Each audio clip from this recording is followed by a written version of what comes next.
오늘은 우리 베델교회가 설립 37주년이 되는 날이면서 추수감사절입니다.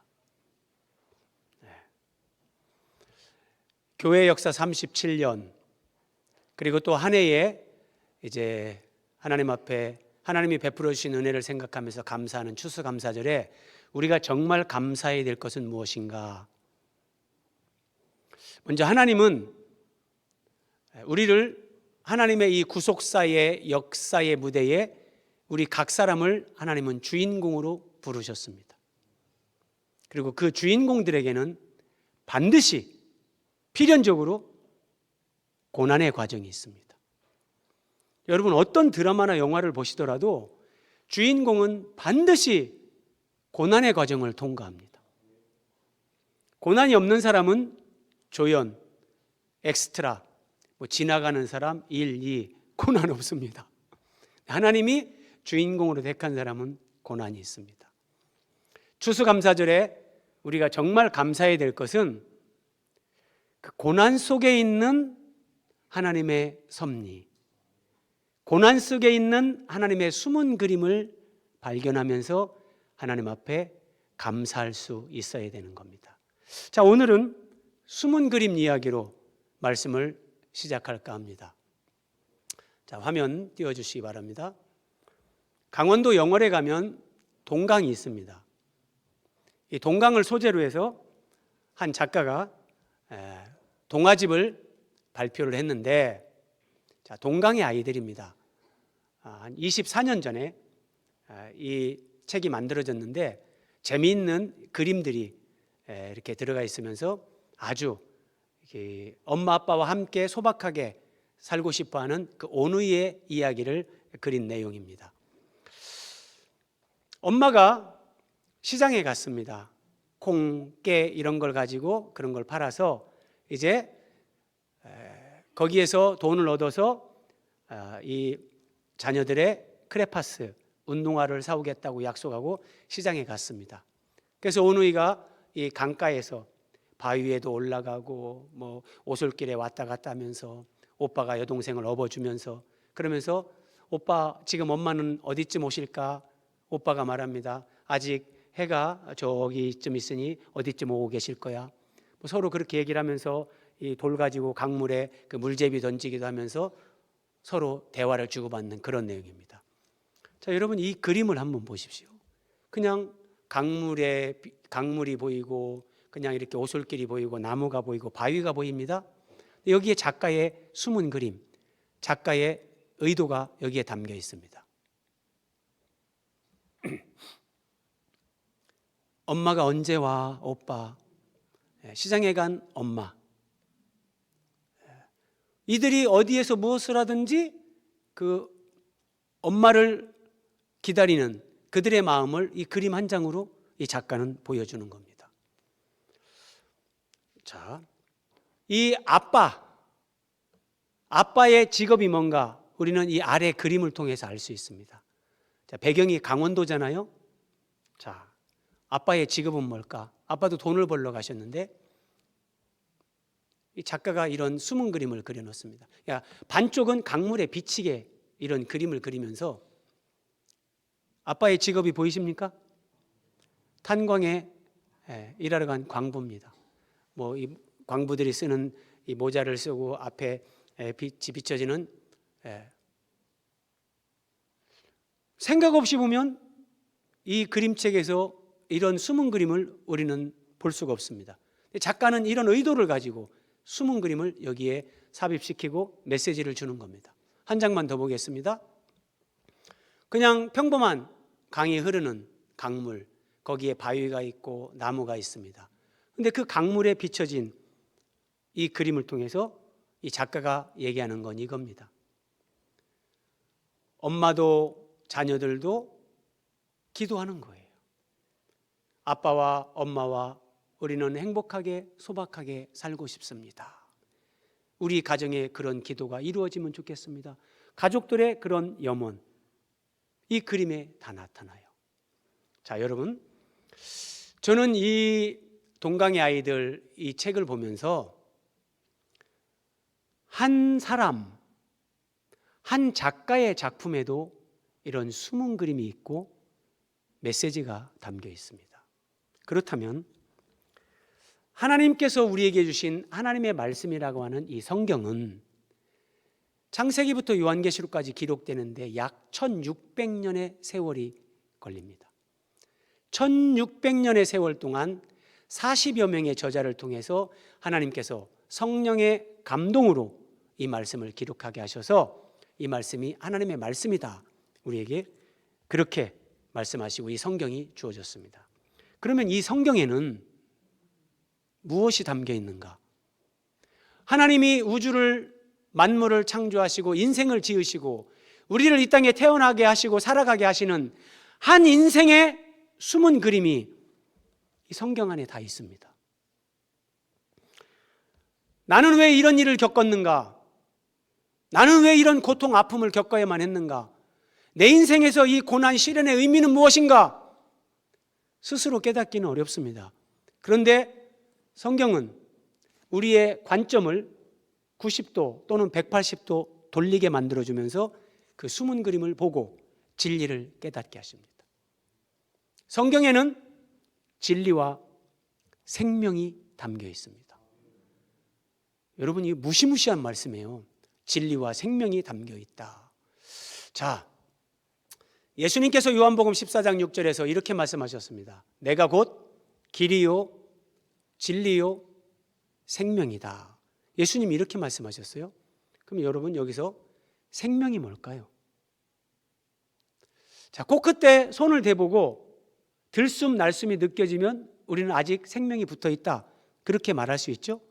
그냥 그런 의미의 생명을 얘기하는 걸까?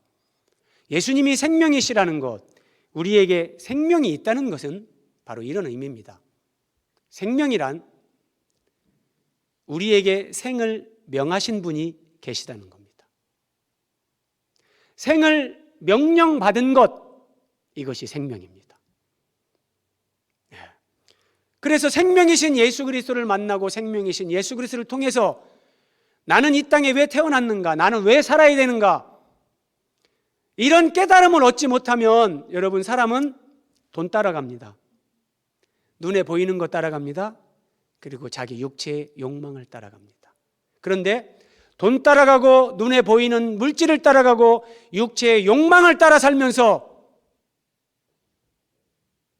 내 인생의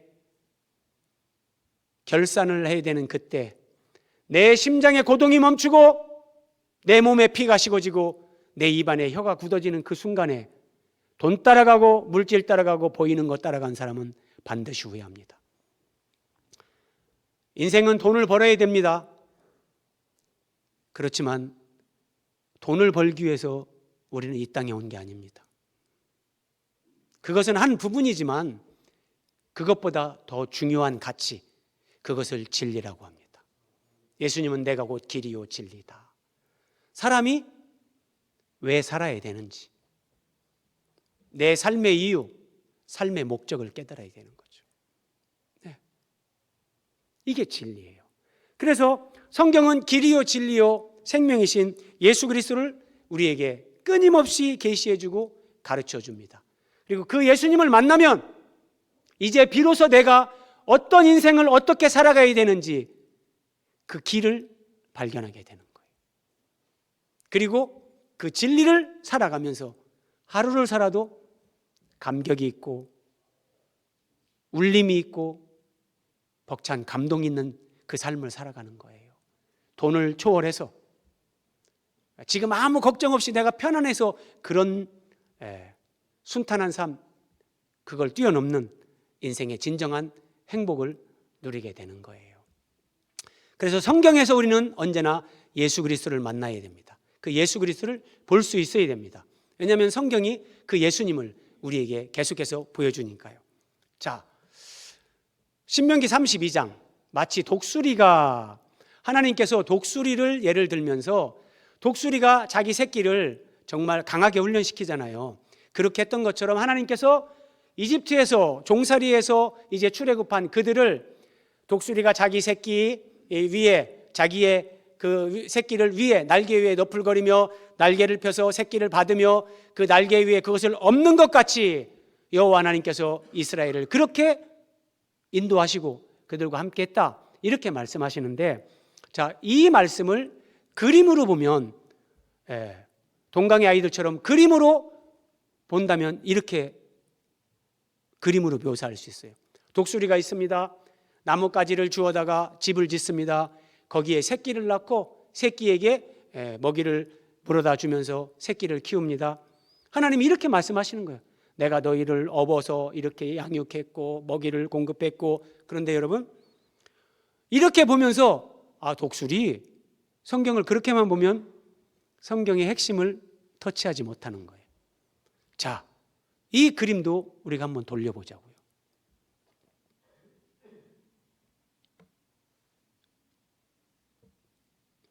하나님은 독수리를 얘기하셔도 독수리를 진짜 얘기하시는 것이 아니라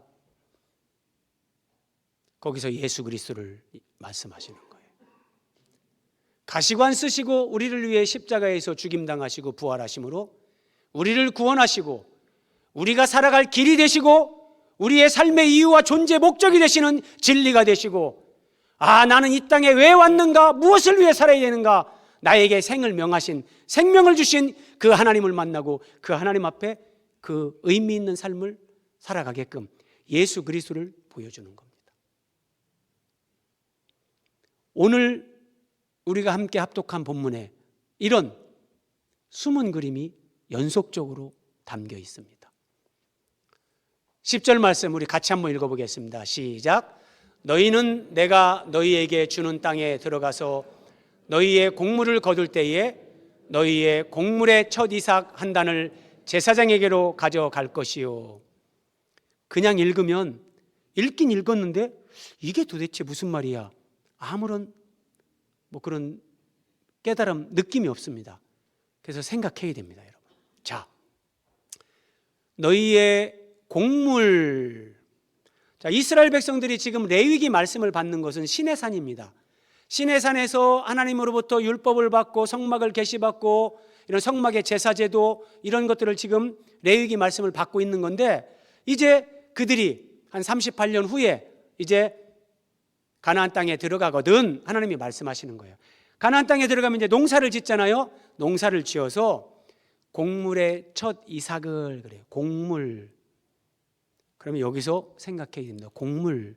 이 곡물은 신약으로 가면 예수님과 어떻게 연결되는가, 이렇게 생각을 신약으로 연결시켜야 됩니다. 예수님은 요한복음 12장 24절에서 이렇게 말씀하셨습니다. 내가 진실로 진실로 너희에게 이르노니 한 알의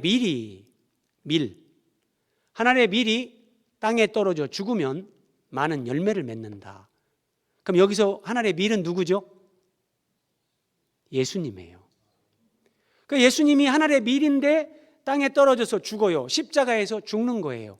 근데 그 십자가에서 죽으시고 부활하시는 예수님을 통해서 이제 온 세상에 구원받는 사람들이 세상 종말 때까지 많아지는 거예요.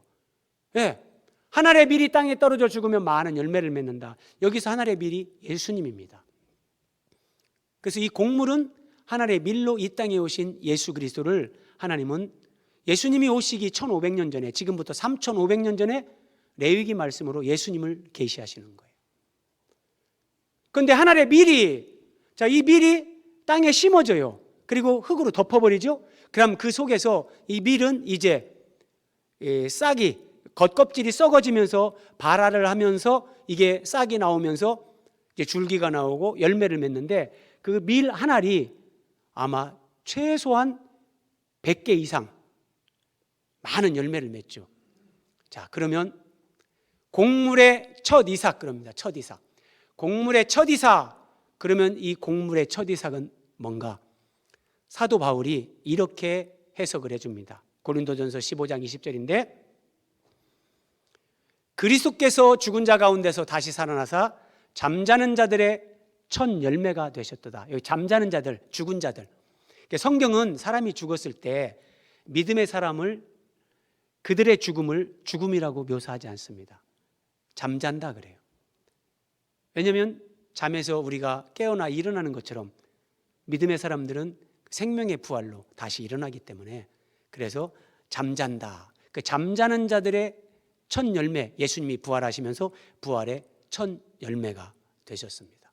그러면 여러분, 레위기 23장 10절에 곡물의 첫 이삭을 그럴 때 이 말씀에 담긴 의미가, 하나님의 아들이신 예수님이 사람으로 이 땅에 오셔서 인생들의 모든 죄를 대신 담당하시고 십자가에서 죽으시고 첫 이삭, 부활의 첫 열매로 그 주님이 사망 권세를 깨뜨리시고 부활하심으로 죄인들이 구원받을 수 있는 구원의 길을 여시는 것, 이 말씀 속에 하나님은 이 십자가 구원의 진리를 지금 다 계시하는 겁니다. 하나님은 위대하시고 전능하시고 완전하신 분입니다. 그 하나님의 위대하심을 여러분, 여기 걷지 못하는 사람이 예수의 이름으로 명하노니 일어나 걸으라, 일어나 걷는 것이 하나님의 위대하심을 보는 게 아니에요. 그것은 어떤 경우 사탄도 할 수 있습니다. 가난한 사람을 부자 만들어주는 거 사탄도 할 수 있습니다. 그런데 여러분, 사람이 죽음의 권세, 사망의 세력을 뛰어넘는다, 진리를 깨닫고 생을 명하신 분의 뜻대로 그 진리를 살아간다, 이것이 하나님이 위대하시다는 거예요. 우리는 눈에 보이는 거, 욕망, 물질, 그것을 따라서 살 수밖에 없는 그런 유한한 죄인인데, 그것을 뛰어넘어서 살 수 있게끔 하나님은 이 말씀으로 예수 그리스도를 통해서 우리를 그렇게 이끄시는 것, 이것이 하나님의 위대하심입니다, 여러분. 그래서 정말 하나님을 사랑하고 성경의 진리를 아는 사람들은 신앙생활의 모든 초점이 성경으로 갑니다. 예. 세상에 이거보다 더 소중한 게 없어요. 모든 보화가 이 성경에 담겨 있어요. 11절입니다. 제사장은 너희를 위하여 그 단을, 곡물의 첫 이삭 한 단을 가지고 와서 제사장에게 드리는 거예요. 그러면 제사장은 그 단을 여호와 앞에 기쁘게 받으심이 되도록 흔들어라 이래요. 흔들어라. 매우 특이한 말씀입니다. 여러분, 성경을 보시면서 생각하셔야 됩니다. 자, 흔들어라. 그러면 여기서 생각해 보자고요. 아니, 곡식단, 밀이삭 한 단을, 첫 이삭을 가지고 와서 제사장에게 드렸는데, 제사장이 이 밀이삭 한 단을 가지고 하나님 앞에 하나님 받으십시오 막 흔든다는 거예요. 그런데 이 표현을 보세요. 가운데 여호와 앞에 기쁘게 받으심이 되도록 흔들라 그래요. 여러분, 하나님이 트위스트를 좋아하십니까? 밀이삭 한 묶음을 가지고 왔는데 그걸 흔들어서 바쳐라, 그럼 하나님이 기쁘게 받으심이 된다. 밀이삭 한 단을 흔드는데 그게 하나님 앞에 왜 기쁨이 될까요? 우리는 성경을 보면서 이렇게 묻고 답을 얻어야 되는 거예요. 여러분들이 보다가 도대체 하나님은 여기서 왜 이렇게 말씀하셨을까? 여러분들이 물으시면 하나님은 때가 되면 그걸 깨닫게 하십니다. 그리고 도저히 모르겠으면 저한테 전화를 하시든지 카톡을 보내세요. 목사님, 내 성경을 보다 이런 부분인데 도대체 모르겠는데 이것 좀 설명해 주세요. 그렇게 물으시면 됩니다. 자, 왜 이것이 하나님 앞에 기쁘게 받으심이 될까? 자, 먼저 그 의미를 생각하기 전에 하나님 앞에 이 곡식을 제사 드리는데 흔들어서 드리는 제사가 두 가지가 있습니다. 아마 이런 얘기를 처음 듣는 분들도 계실 건데 오늘 잘 듣고 이제 이해하시면 돼요. 두 가지 흔들어서 드리는 제사가 있는데 그게 뭐냐? 요제와 거제라는 겁니다. 요제. 자, 요제는 흔들어서 드리는데 요자가 흔들 요자입니다. 그래서 엄마들이 아기를 요람에 눕혀서 이렇게 흔들어 주잖아요. 요람을 좌우로 흔들잖아요. 그래서 요제라는 것은 좌우로 이 곡식을 이렇게 좌우로 흔들어서 하나님 앞에 드리는 제사예요. 그래서 영어로는 웨이브. 근데 거제는 들것자예요. 위로 들었다가 내렸다가 들었다가 내렸다 이렇게 흔들어서 하나님 앞에 드리는 게 거제입니다. 자, 그러면 이게 도대체 무슨 의미냐 이겁니다. 하나님이 이런 요제 거제를 말씀하실 때 요제는 무덤을 흔들며 부활하시는 예수 그리스도를 여기서 계시하는 거예요. 여러분, 이스라엘은 돌무덤입니다. 그래서 예수님도 저 돌무덤에 장사가 됐는데 여인들이 예수님이 부활한 새벽에 무덤에 갔는데 그 무덤에 돌이 이렇게 굴려져 있는 거예요. 돌이 이렇게 굴려지는 거, 이게 좌우로 흔드는 것처럼 문이 이렇게 열리는 거. 여러분, 하나님은 이렇게까지 세밀하십니다. 이게 예수님이 부활하시는 것을 계시하는 거고, 거제는 그 부활하신 예수님이 승천하시는 거예요. 하늘로 이렇게 올라가시는 거예요. 그래서 들었다가 내렸다 하는데 이렇게 올라가시는 거, 예수님이 승천하시는 거예요. 하나님은 위대하십니다. 이것 이상으로 하나님은 이런 예수 그리스도의 부활과 승천, 이 영적인 세계, 이런 것들을 이거 이상으로 설명할 방법이 없어요. 저는 이 시대를 사는 사람이기 때문에 여기에다가 이 그림을 조금 더 추가할 뿐입니다. 그러면 이제 다시 한번 묻습니다.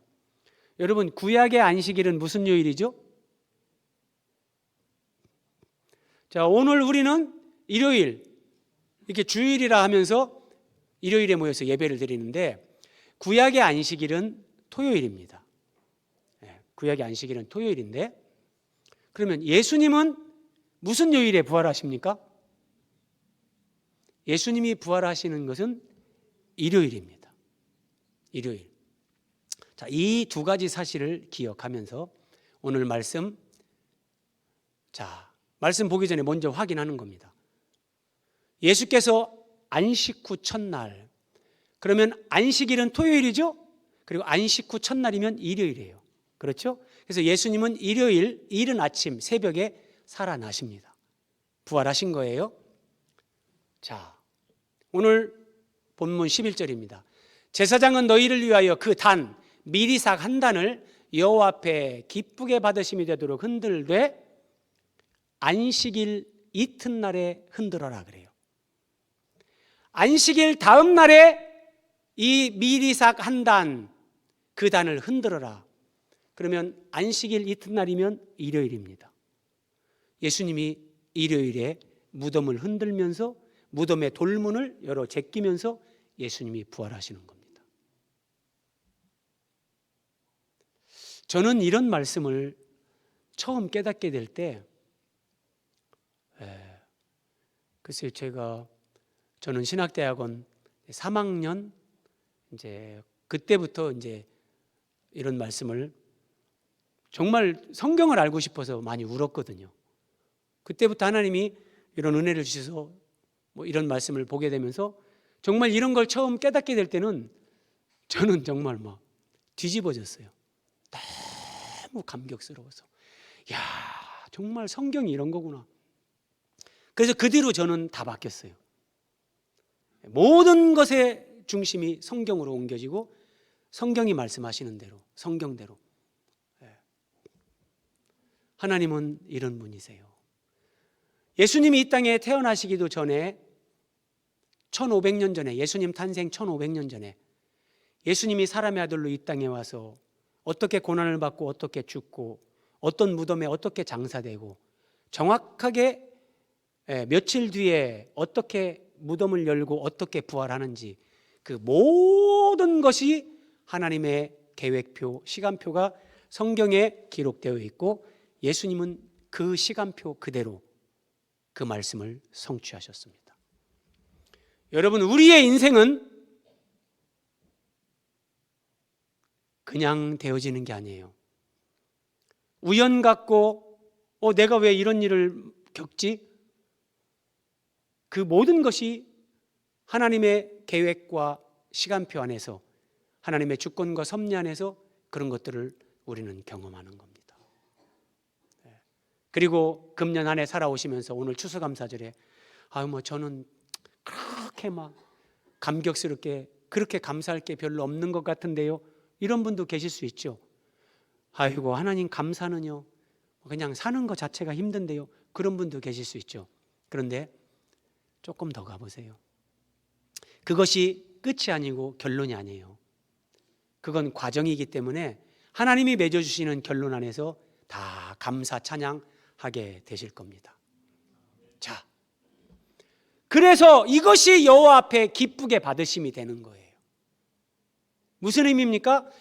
예수님이 십자가에서 죽으시고 일요일 새벽 부활하십니다. 그 예수님의 십자가 대속 죽음과 부활을 통해서 모든 인생들이 사망 권세, 여러분 당신 이제 3개월 남았습니다. 하나님을 모르는 사람들이 이 말 들어보세요. 정상적인 삶 못 삽니다. 그래서 이 사람은 다 죽는데 죽음을 잊고 사는 거죠. 그 죽음을 계속 생각하면 뭐 방법이 없으니까요. 하나님을 모르면. 그런데 우리는 예수 그리스도 안에서 하나님 안에서 부활을 알고 영생을 알고 그 죽음은 영원으로 나아가는 관문이라는 걸 알기 때문에 죽음은 축복이 되는 거죠. 궁극적으로. 그런데 예수님이 일요일 새벽에 부활하시면서 이 사망 권세를 깨트려 버리는 거예요. 그래서 한 사람이 인생을 살면서 예수님을 만나면 비로소 이제 죽음을 뛰어넘는 삶을 삽니다. 죽음의 지배를 받지 않습니다. 그래서 여러분 예수 믿는 것은 정말 위대하고 영광스러운 거예요. 뭐 돈 조금 더 벌고 내가 세상에서 조금 더 넓은 평수에 살고 조금 더 좋은 차 타고 그래서 행복하십니까? 그게 뭐냔 말이에요. 본질이 아니에요. 속지 마세요. 그 죽음을 뛰어넘게 하고 진리가 뭔지, 나를 왜 이 땅에 태어나게 하셨는지, 하나님의 나에게 생을 명하신 그 의미와 목적이 뭔지 그걸 깨닫고 그걸 살아가는 삶이 시작되는 거예요. 예수 그리스도의 부활부터요. 그래서 이것을 흔들어서 안식일 이튿날 흔들어서 하나님 앞에 드리는데 이것을 하나님이 기쁘게 받으시게 된다는 거예요. 하나님의 아들 예수 그리스도의 부활로 인생들이 비로소 죽음을 벗어나고 진리와 생명을 살아가게 되니까요. 이것을 히브리서 기자는 이렇게 얘기합니다. 죽기를 무서워함으로. 죽기를 무서워해 사람들이. 그런데 그 죽음을 초월하고 한평생 매여 종로로 타는 모든 자들을 놓아주려 하심이라. 사람은요 태어나면서 누가 가르치지 않아도 가만히 나놔도 사람은 악한 쪽으로 갑니다. 가만히 나놔도 악한 쪽으로 갑니다. 죄 지으라고 가르치지 않아도 미워하고 하여튼 나쁜 것은 이 속에서 다 나와요. 그걸 성경은 죄인이라고 하는 거예요. 죄인이기 때문에 죄악된 게 속에서 나오는 거예요. 할 수 없어요. 하나님은 그 죄인들을 알아요. 그래서 예수 그리스도를 통해서 우리를 변화시키고 구원하시는 거예요. 그런데 한평생 매여 종로로 타는 자들, 어떤 사람은 한평생 돈에게 종로로 탑니다. 어떤 사람은 한평생 누군가를 미워하고 증오하면서 거기에 종로로 탑니다. 어떤 사람은 한평생 자기 생각에 갇혀가지고 그때 아빠가 엄마가 그때 그 사람이 나에게 그럴 수 있어? 한평생 거기에 매여서 종로로 탑니다. 어떤 사람은 더러운 생각, 파괴적인 생각으로 자기 인생을 그렇게 갉아먹습니다. 어떤 사람은 야망으로, 그런데 한평생 매여 종로로 타던 자들을 무덤문을 열어 제끼고 부활하신 그 예수 그리스도를 마음에 모시면 그 예수 그리스도 안에서 여기에서 자유와 해방을 경험하는 거예요. 이것을 어찌 돈으로 비교할 수 있겠습니까?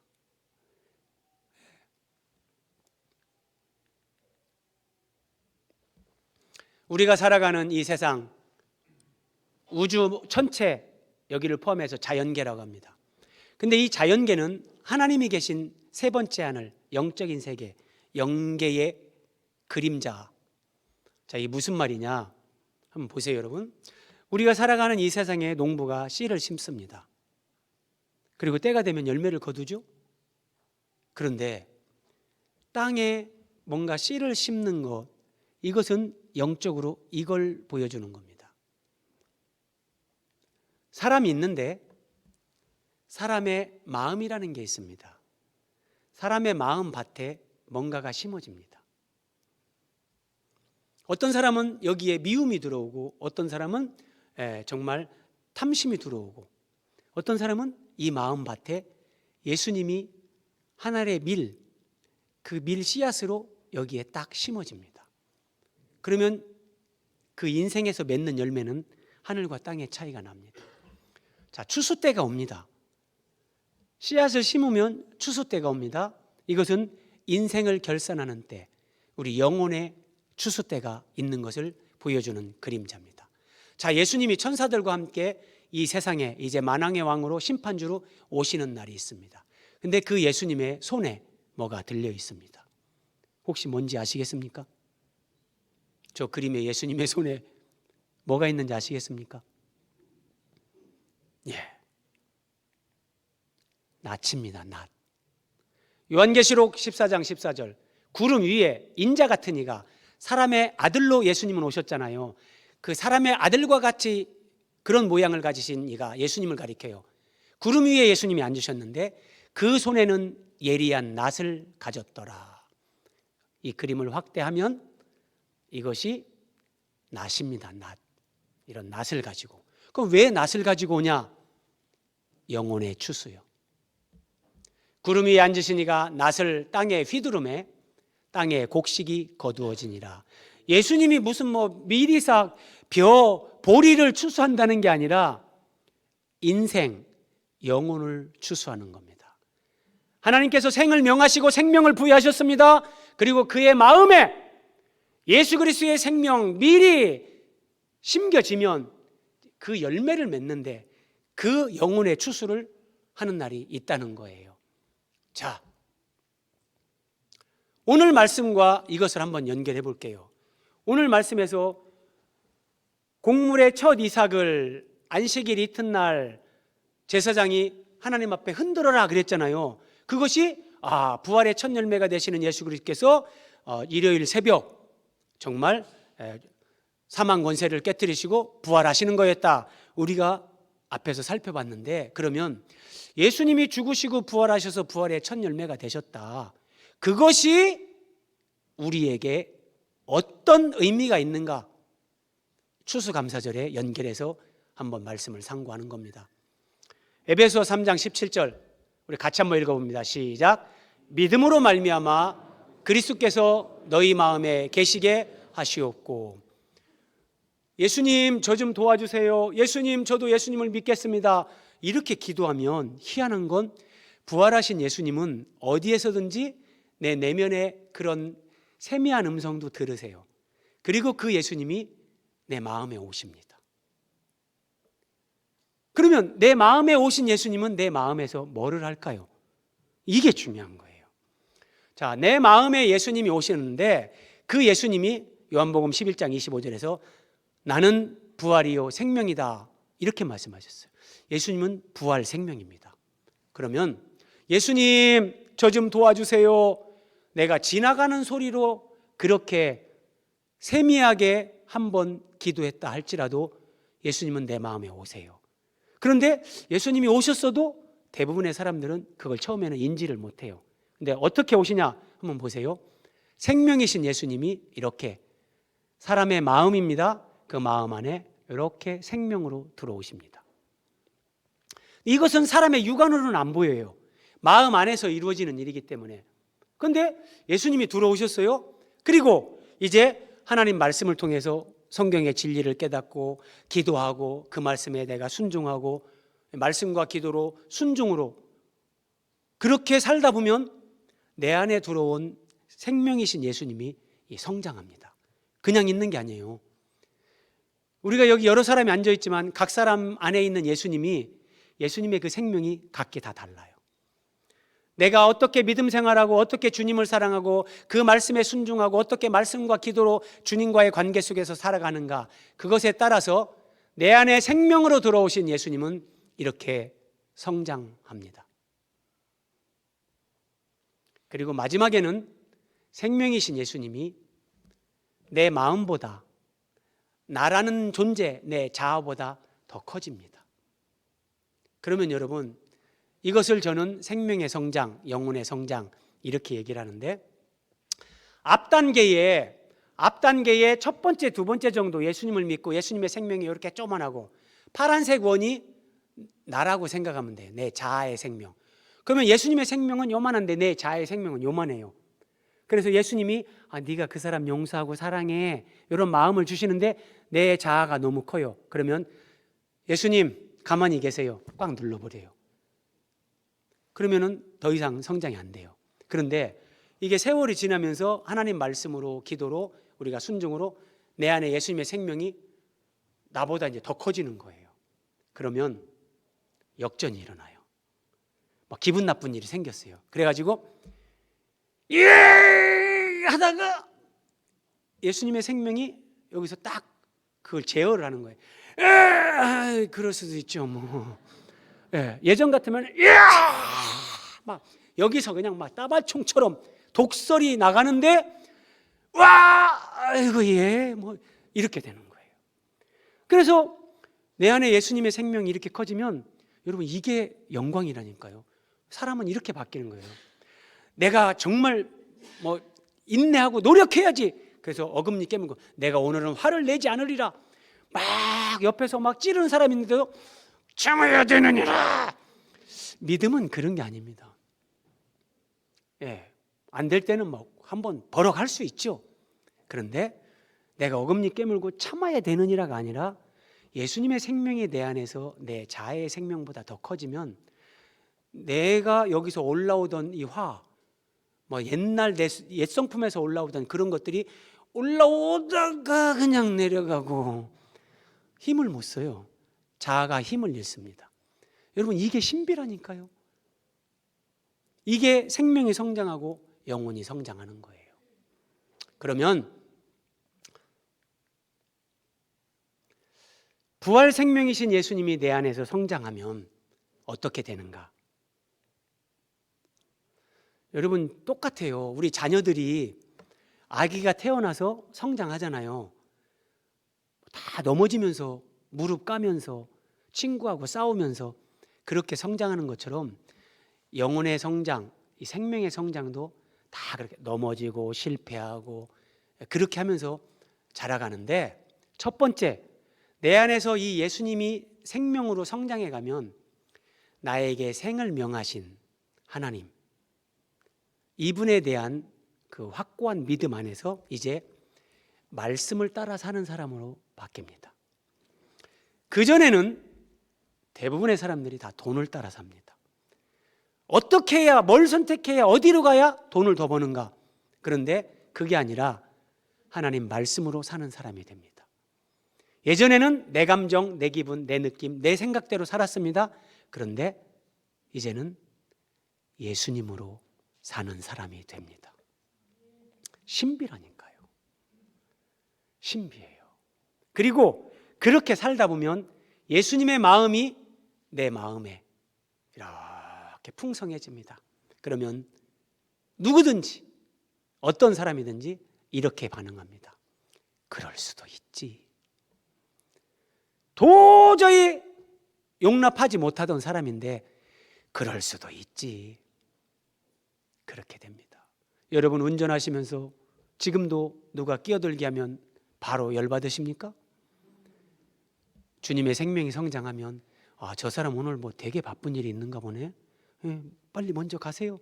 그 사람은 못 듣지만 그렇게 얘기하면서 양보해주고, 그런 삶의 일상에서 그 변화가 오는 거예요.